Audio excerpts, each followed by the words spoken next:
Olá pessoal, tudo bem?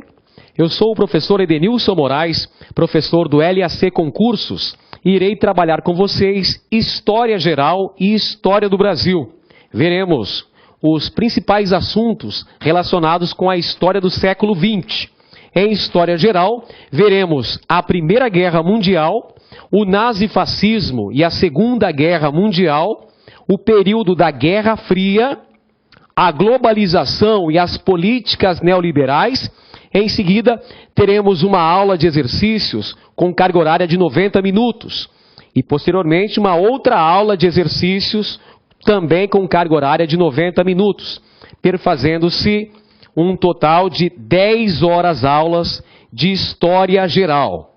Em seguida, teremos também as aulas de História do Brasil, onde veremos os seguintes temas: a Revolução de 1930 e a Era Vargas, as Constituições Republicanas Brasileiras, a estrutura política e os movimentos sociais no período militar brasileiro, a abertura política e a redemocratização do Brasil, e no final do curso teremos 2 aulas de resolução de exercícios preparativos para o concurso, com carga horária de 90 minutos cada uma dessas aulas, perfazendo-se um total também de 10 horas aulas de História do Brasil.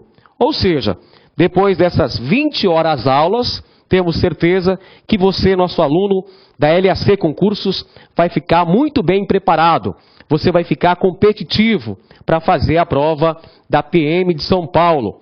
Prova que é elaborada pela VUNESP de São Paulo. Pois bem, senhores, nessa nossa aula inaugural abordaremos um tema muito importante.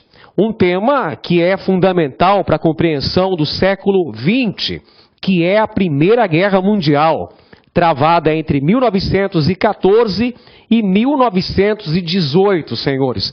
É uma guerra total. Como diz o historiador Eric Hobsbawm, morto recentemente, ele disse que a Primeira Guerra Mundial inaugura o século XX. É uma guerra total. É uma guerra que vai contar com participação de todas as principais potências do mundo capitalista, as potências europeias e também a participação dos Estados Unidos e do Japão. É a primeira grande guerra, a Primeira Guerra Mundial, que vai trazer enormes transformações econômicas, políticas e sociais, não só no continente europeu, como no restante do planeta também. A Primeira Guerra Mundial é o nosso primeiro tema, é o primeiro tema que iremos trabalhar ao longo do nosso curso. E primeiramente, senhores, precisamos conhecer quais foram os motivos que deflagraram esse conflito bélico. Quais são os fatores que contribuíram para a eclosão da Primeira Guerra Mundial? Para isso, precisamos analisar os seus antecedentes. Vejamos então, senhores. As disputas imperialistas constituem-se na principal causa da Primeira Guerra Mundial. Perceba, o imperialismo é a causa básica da Primeira Guerra Mundial. E o que foi o imperialismo?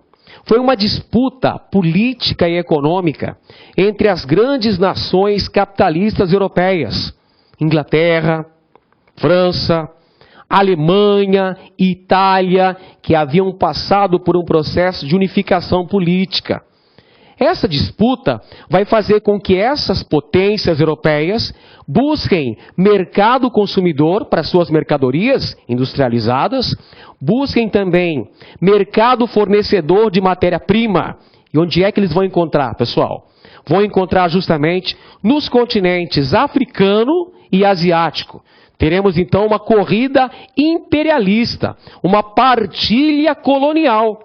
As potências europeias, Inglaterra, França, Bélgica, Holanda, Portugal, Espanha e posteriormente a Itália e a Alemanha, que haviam concluído o seu processo de unificação, entram nessa briga, nessa disputa por colônias no continente africano e também no continente asiático. Essa disputa vai ser um dos principais componentes geradores da Primeira Guerra Mundial. Então, guarde bem isso aqui. Fixe esse conteúdo, meu amigo. A razão principal da Primeira Guerra Mundial são as disputas imperialistas. A Primeira Guerra Mundial é basicamente uma guerra econômica, uma disputa por mercados consumidores e por mercados fornecedores de matérias-primas.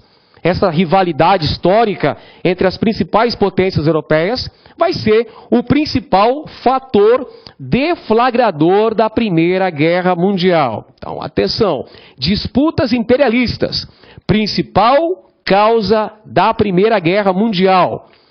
Além dela, nós temos também as rivalidades generalizadas que haviam entre as diversas potências europeias.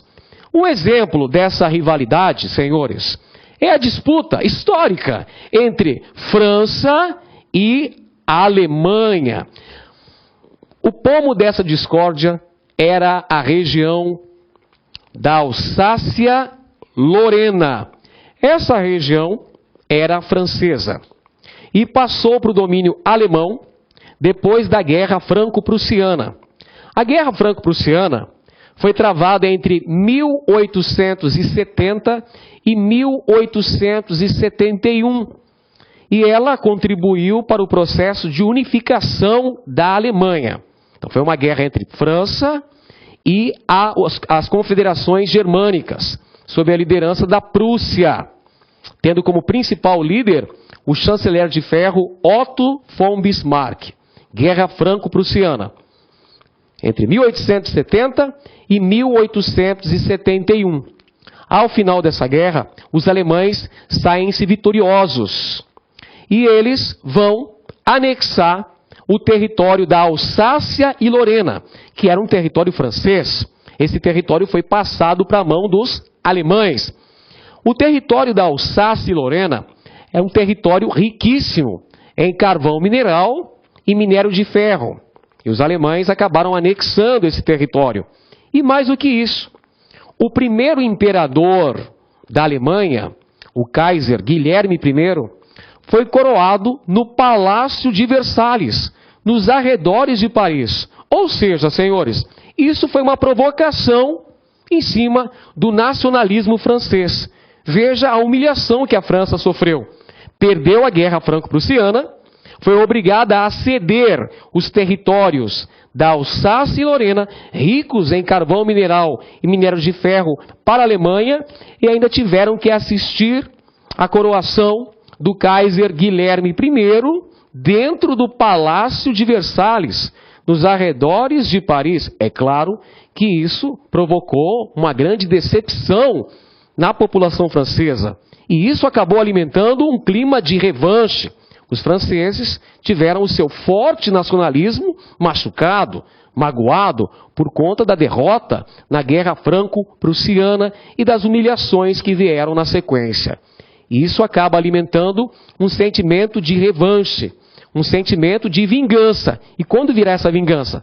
Ora, essa vingança virá na Primeira Guerra Mundial. Um outro fator importante para a deflagração da Primeira Guerra Mundial, meus amigos, também é a rivalidade existente entre a Inglaterra, até então, a principal potência do mundo capitalista, e a Alemanha, recém-unificada, como dissemos anteriormente. A Alemanha se unificou em 1871, ao final da Guerra Franco-Prussiana. E a partir daí, a Alemanha passou por um grande processo de industrialização e de militarização, passando a rivalizar com a principal potência do mundo na época, que era a Inglaterra. O crescimento econômico alemão começou a incomodar a Inglaterra, que era a principal potência capitalista da época. Esses dois países passam, a partir de então, disputar mercados consumidores.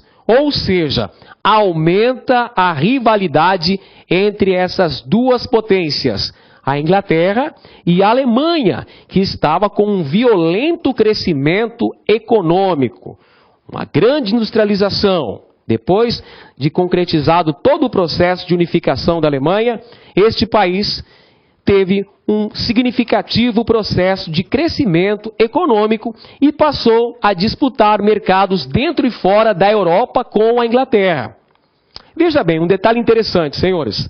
A Alemanha e a Itália foram países unificados no final do século XIX. A Itália se unificou em 1870 e a Alemanha se unificou em 1871. Logo, essas potências saíram atrasadas no processo de conquista de colônias na Ásia e na África, porque tiveram um processo de unificação tardia. Isso vai gerar também uma série de disputas envolvendo esses dois países com as outras potências capitalistas europeias. Perceba muito bem que o clima que vai gerar a Primeira Grande Guerra estava sendo feito. As disputas imperialistas, as disputas, as rivalidades entre as principais potências da Europa naquele momento vão criar o clima propício para a deflagração desse violento conflito militar. Pois bem, senhores, vejamos então quais são as outras causas que levam à eclosão da Primeira Guerra Mundial. A região dos Balcãs, a famosa Península Balcânica, pessoal, no início do século XX, era um verdadeiro barril de pólvora. Por que a região da Península Balcânica era um verdadeiro barril de pólvora?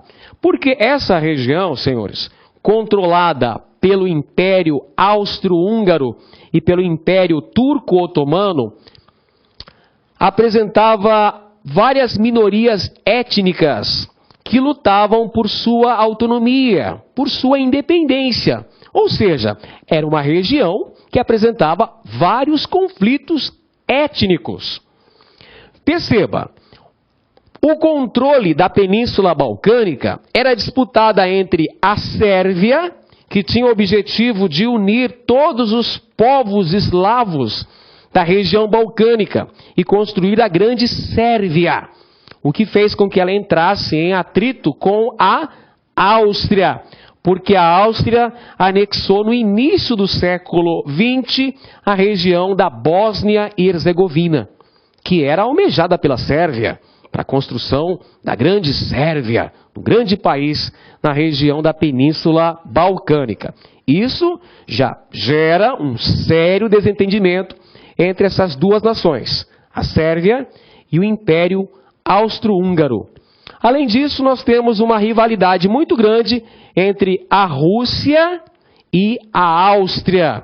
A Rússia, que era uma aliada da Sérvia, e a Áustria, que era uma aliada da Alemanha. Temos também uma rivalidade entre a Rússia e a Alemanha, senhores. Perceba que o clima, o cenário estava sendo montado para a Primeira Guerra Mundial. A Alemanha queria controlar a região da Península Balcânica porque ela almejava construir uma estrada de ferro ligando Berlim até Bagdá, no Iraque, para controlar os poços de petróleo. A Rússia, por sua vez, desejava uma nova saída para o mar, através do mar Mediterrâneo. Portanto, nós temos um choque de interesses na região balcânica. Para complementar ainda mais esse clima de beligerância que vivíamos na Europa, temos a disputa entre França e Itália, que passam a rivalizar pelo controle da Tunísia, no norte da África. A Tunísia era uma colônia e estava sendo disputada por essas duas potências, a França e a Itália, que tinha passado por um processo de unificação tardia. esses dois países vão disputar o controle dessa colônia, da Tunísia, no norte do continente africano. Uma outra disputa interessante foi a do Marrocos, a famosa questão marroquina. Marrocos, outro país localizado no norte da África, era disputado pelos franceses e pelos alemães. Terminou ficando na mão dos franceses. A questão marroquina é outro importante componente nesse intruncado quadro de crises que tínhamos às vésperas da deflagração da Primeira Grande Guerra. Como dissemos anteriormente, é uma guerra total, senhores. Por que a Primeira Guerra Mundial é uma guerra total? Veja bem, a Primeira Guerra, ela vai mobilizar praticamente toda a população. A população masculina vai para os campos de batalha, vai se alistar no exército, vai passar pelo treinamento militar e vai para os campos de batalha. Ao passo que a população masculina vai assumir os postos de trabalho na indústria. E a indústria, um detalhe interessante, é que ela vai se converter para complementar a indústria bélica, para a produção de armamentos utilizados na Primeira Guerra Mundial. E por falar em armamentos, nós temos o surgimento de armas de destruição em massa nesse período.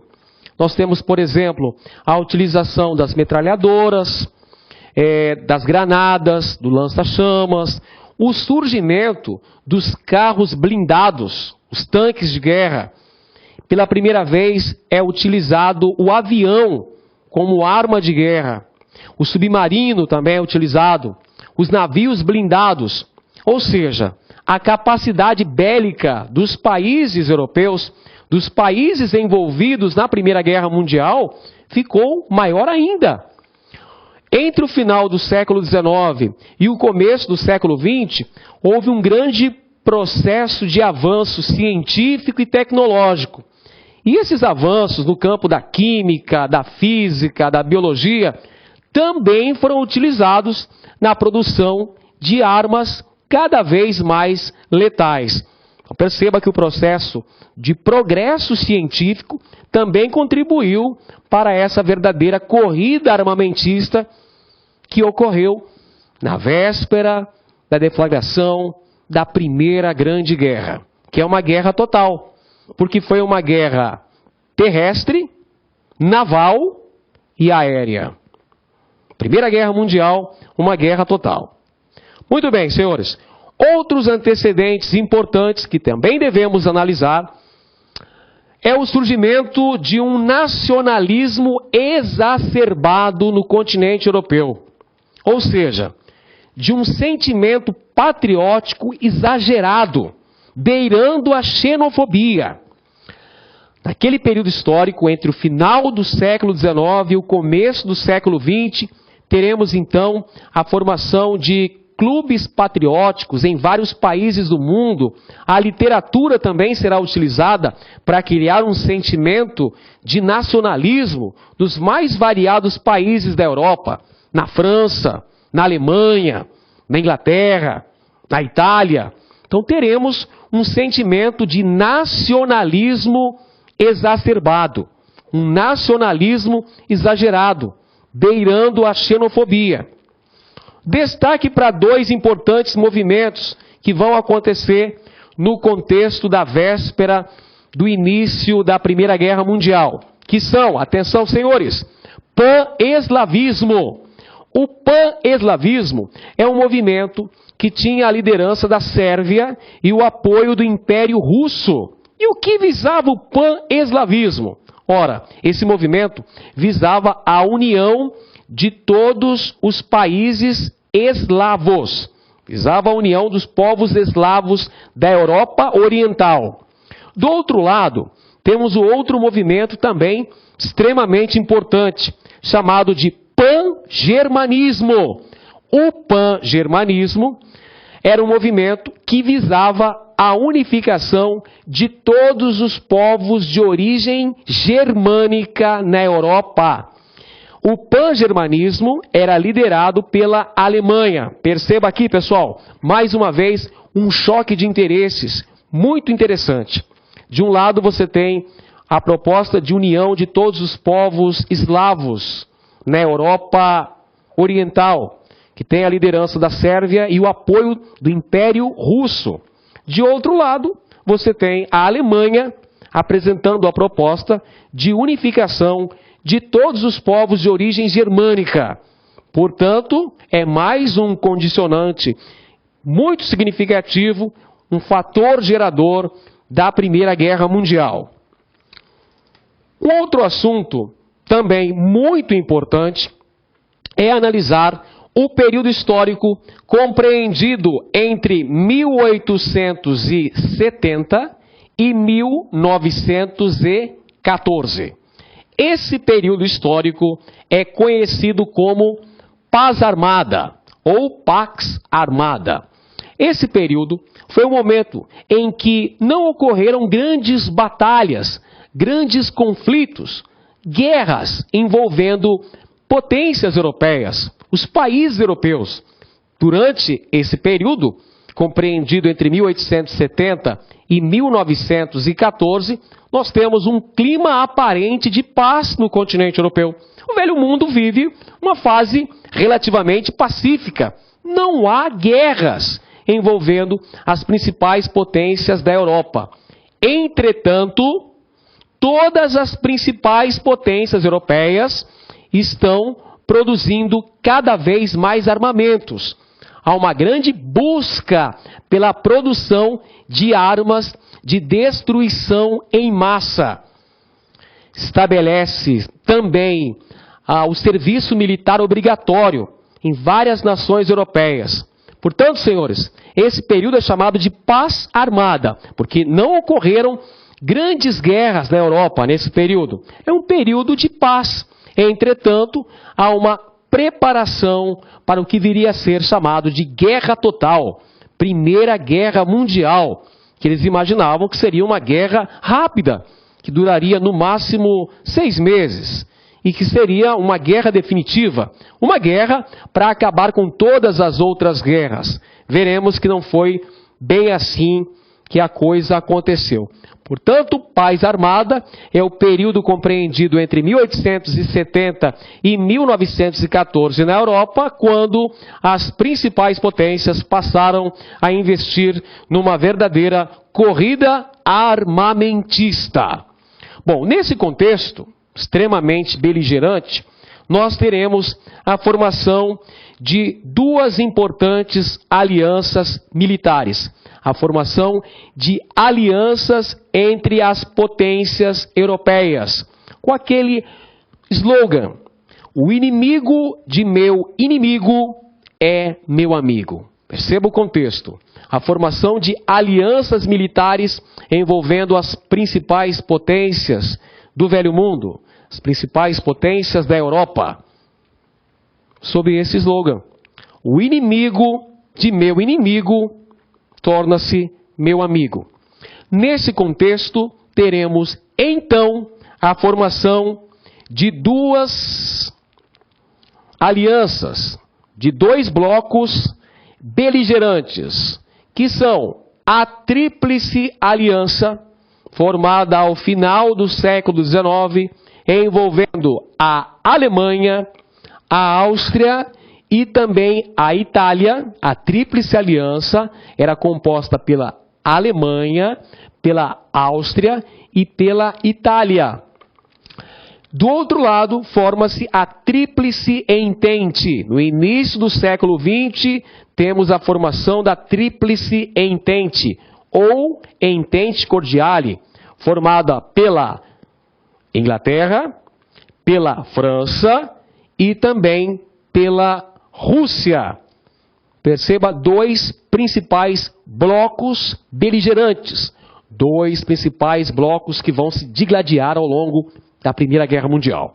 Temos, de um lado, Tríplice Aliança, Alemanha, Áustria e Itália. Atenção, a Itália vai permanecer neutra. Vai permanecer neutra na Primeira Guerra Mundial até 1915. Em 1915, a Itália entra na guerra.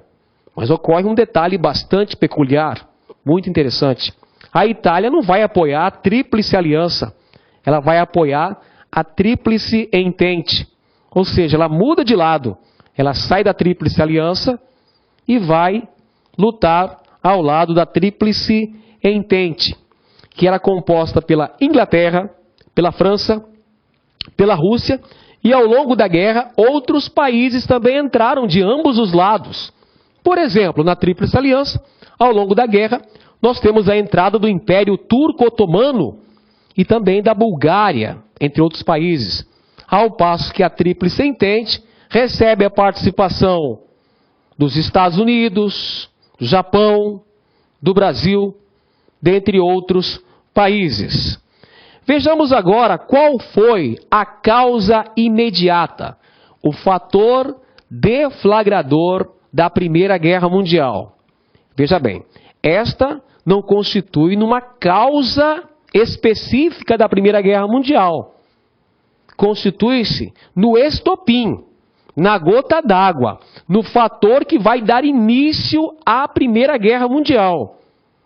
O cenário de guerra já estava montado, como vimos no início da aula. O estopim que vai deflagrar o início da Primeira Guerra Mundial é o assassinato do herdeiro do trono austro-húngaro, o arquiduque Francisco Ferdinando de Habsburgo e sua mulher Sofia, em Sarajevo, na Bósnia. O assassinato do herdeiro do trono austro-húngaro se constitui no estopim, ou seja, na causa imediata que vai dar início, é a gota d'água para o início da Primeira Guerra Mundial. O assassinato do herdeiro do trono austríaco, o arquiduque Francisco Ferdinando de Habsburgo, em Sarajevo, capital da Bósnia. Ele é assassinado por um estudante sérvio, participante de uma organização secreta chamada Mão Negra. Então, esse evento, ocorrido em junho de 1914, vai deflagrar a Primeira Guerra Mundial. Vai detonar, vai ativar as alianças militares. A Áustria declara guerra à Sérvia. Em seguida, a Rússia vem em apoio da Sérvia e declara guerra à Áustria.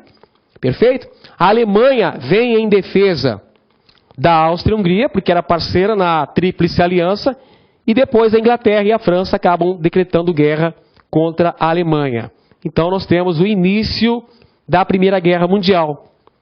Temos aqui na tela a cena do assassinato do arquiduque Francisco Ferdinando de Habsburgo, herdeiro do trono da Áustria-Hungria, em Sarajevo, na Bósnia. Este fato é o condicionante, a causa imediata, o fator que vai deflagrar o início da Primeira Guerra Mundial. É a gota d'água, é o estopim. Não constitui uma das causas da Primeira Guerra Mundial, mas é o estopim que vai gerar a Primeira Guerra Mundial propriamente dita.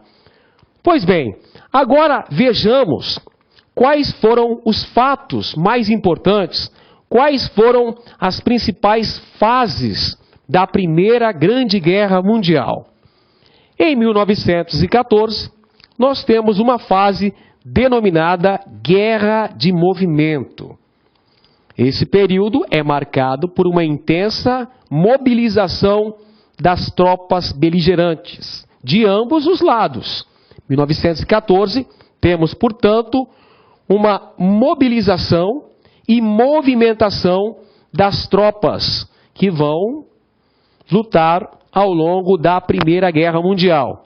Como dissemos anteriormente, os países europeus esperavam que essa guerra fosse bastante rápida, fosse uma guerra que durasse no máximo 6 meses.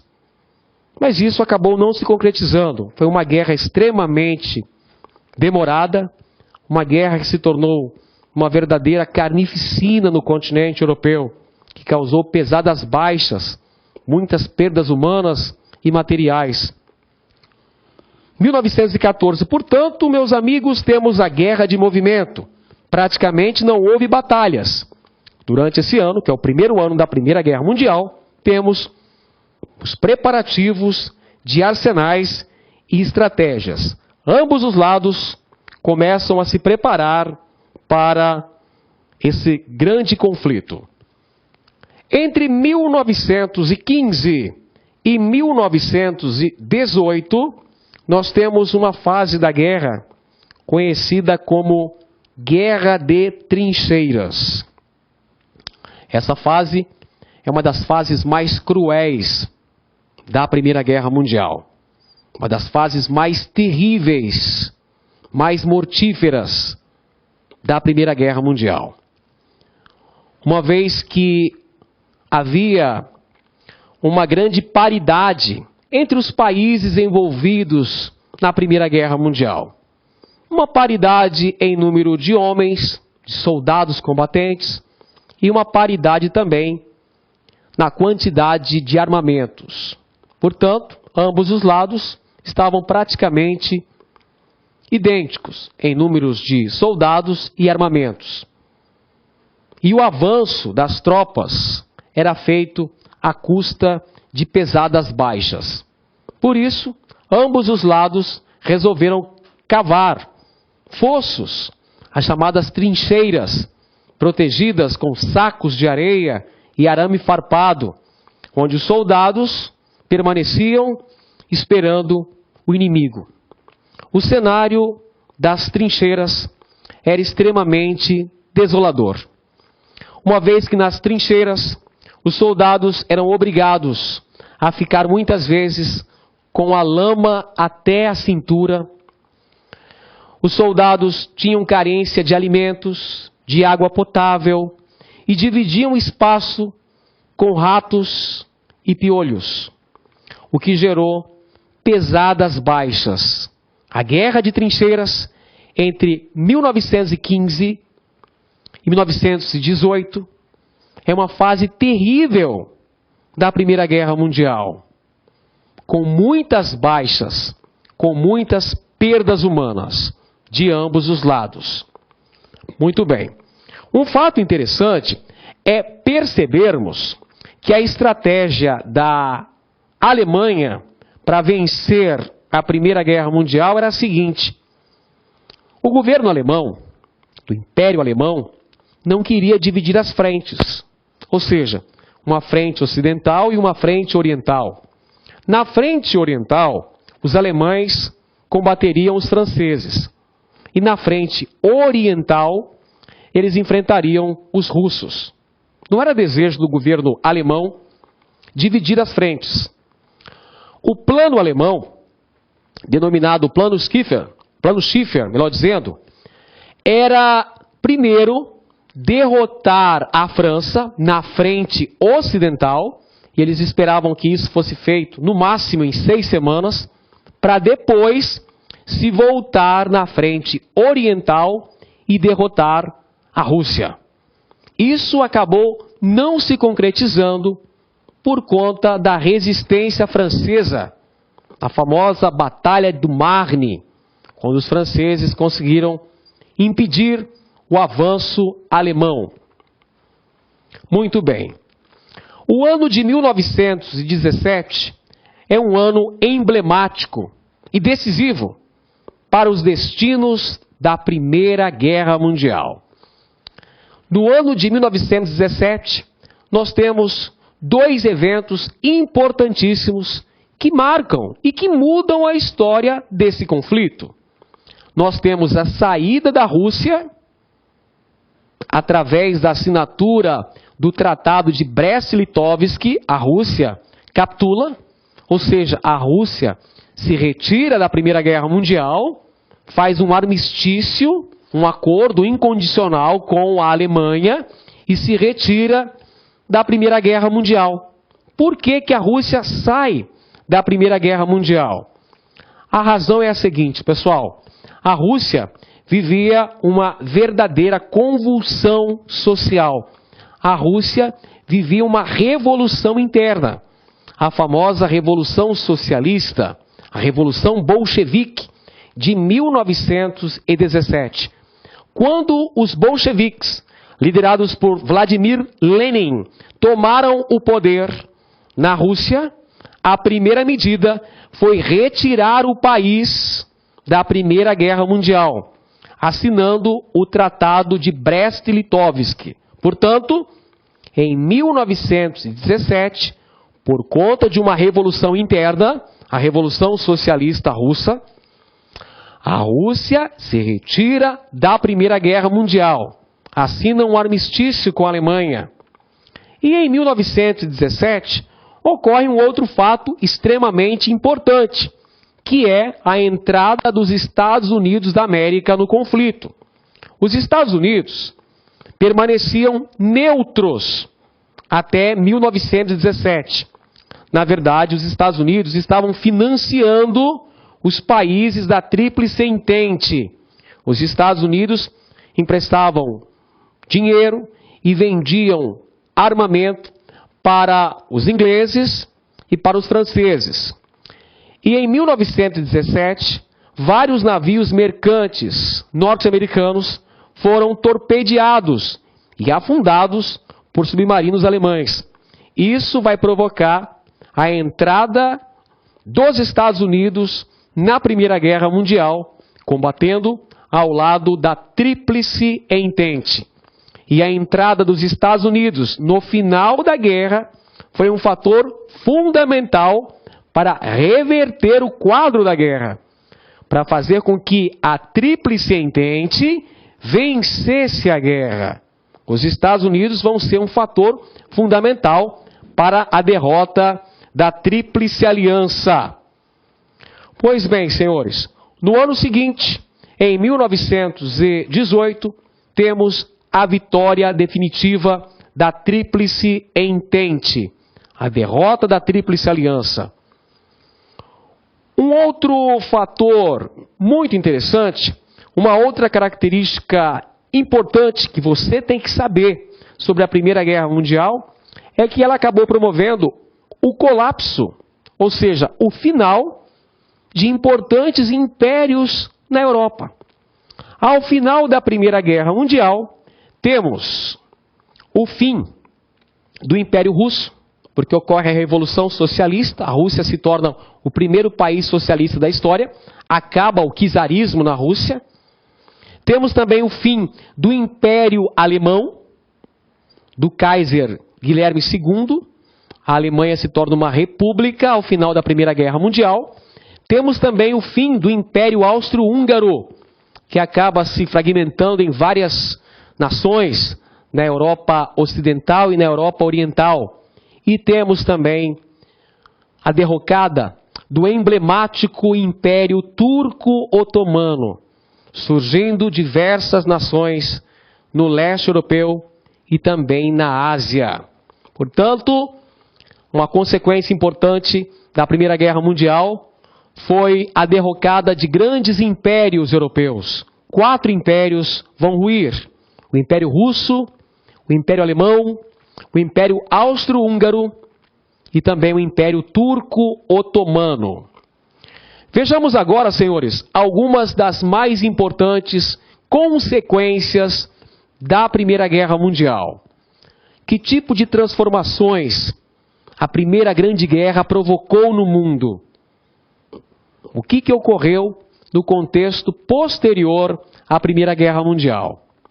Como já abordamos em nossas aulas, a Primeira Guerra Mundial provocou pesadas baixas, pesadas perdas humanas e materiais, deixando um saldo de aproximadamente 10 milhões de mortos.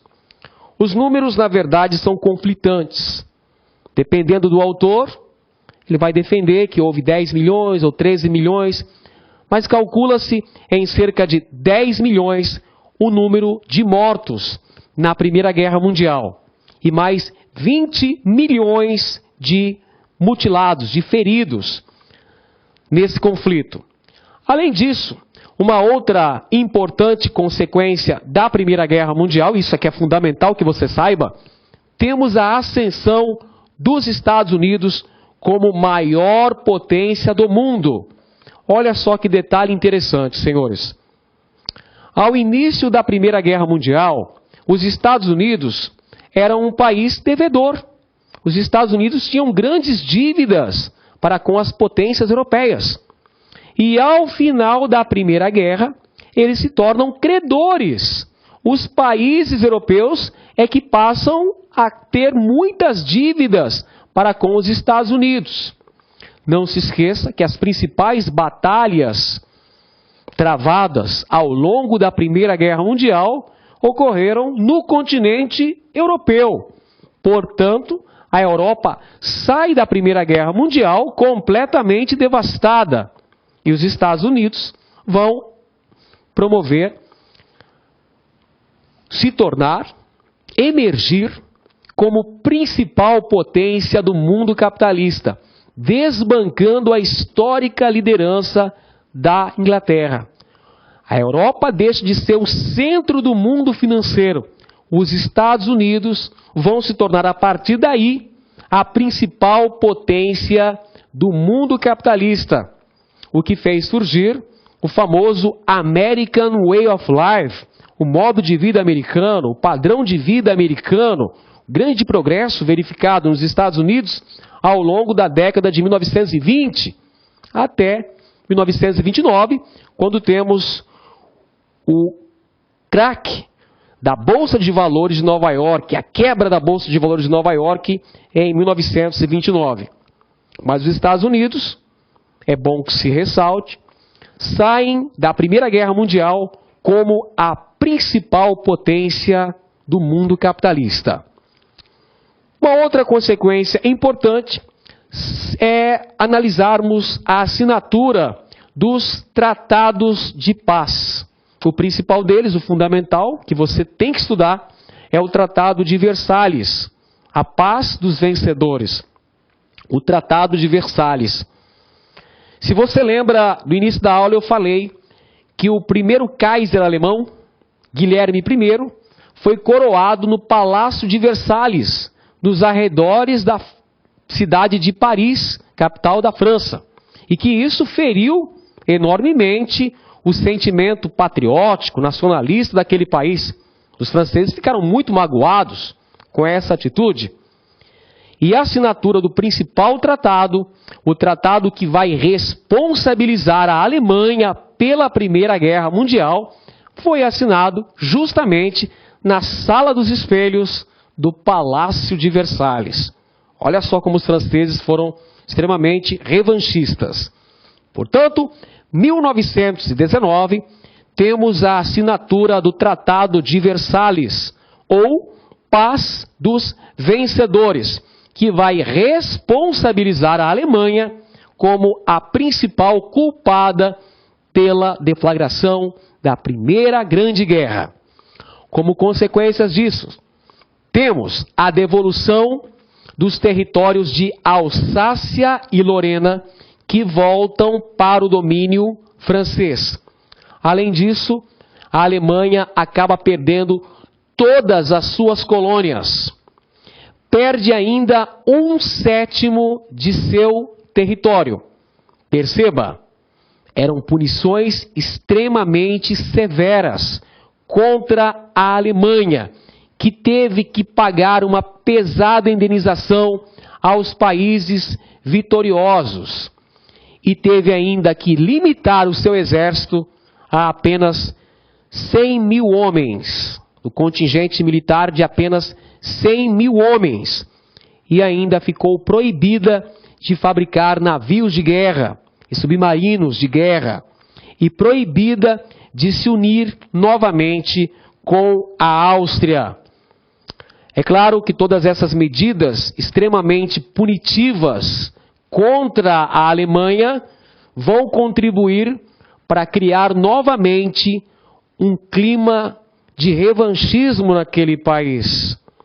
O forte nacionalismo alemão vai ser ferido enormemente por conta das pesadas cláusulas do Tratado de Versalhes, que vai fazer com que o forte nacionalismo alemão surja das cinzas, dos cacos, e vai fazer, no período entre guerras, entre outras coisas, surgir o nazismo.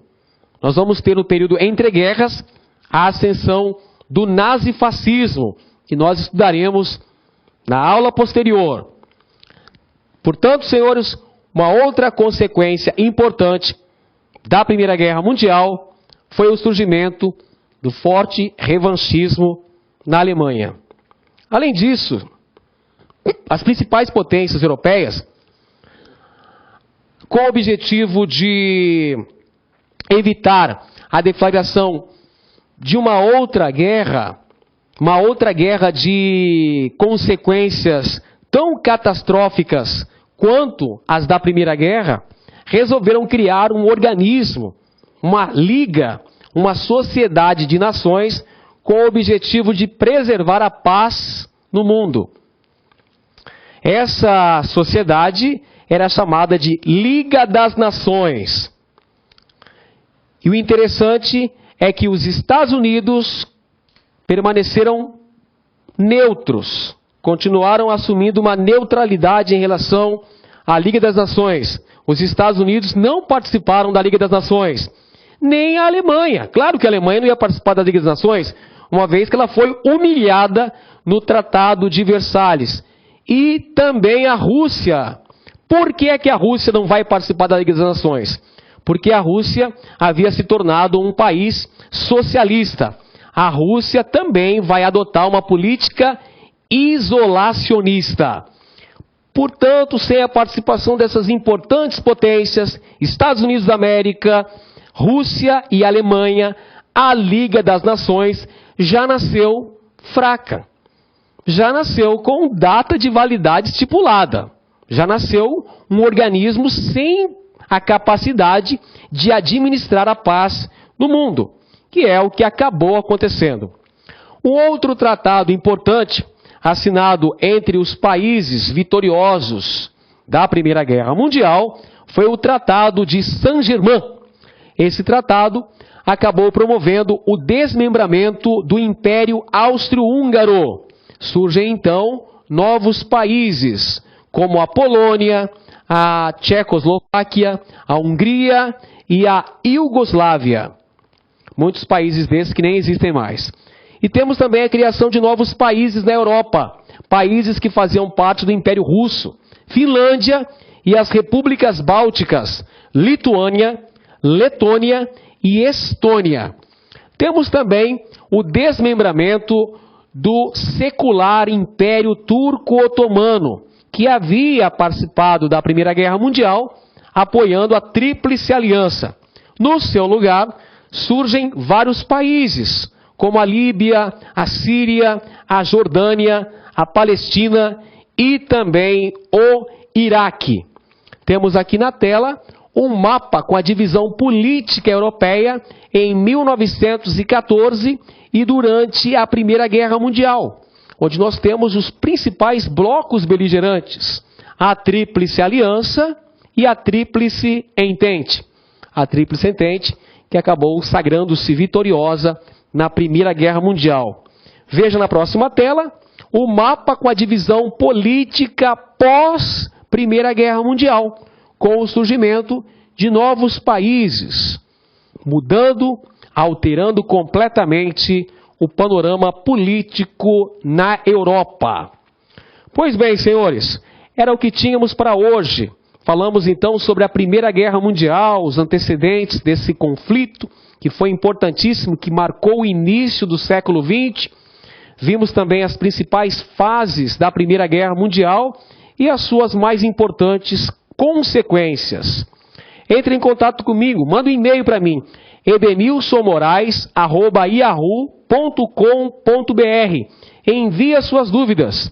E eu espero contar com você no nosso próximo encontro, quando nós iremos analisar o nazifascismo e a Segunda Guerra Mundial, que são consequências. Afinal de contas, a Primeira Guerra Mundial deixou as sementes que fizeram surgir 20 anos depois a Segunda Guerra Mundial. Era o que tínhamos para hoje. Espero que tenham gostado. Um grande abraço a todos vocês. Continuem estudando e até o nosso próximo vídeo. Um grande abraço.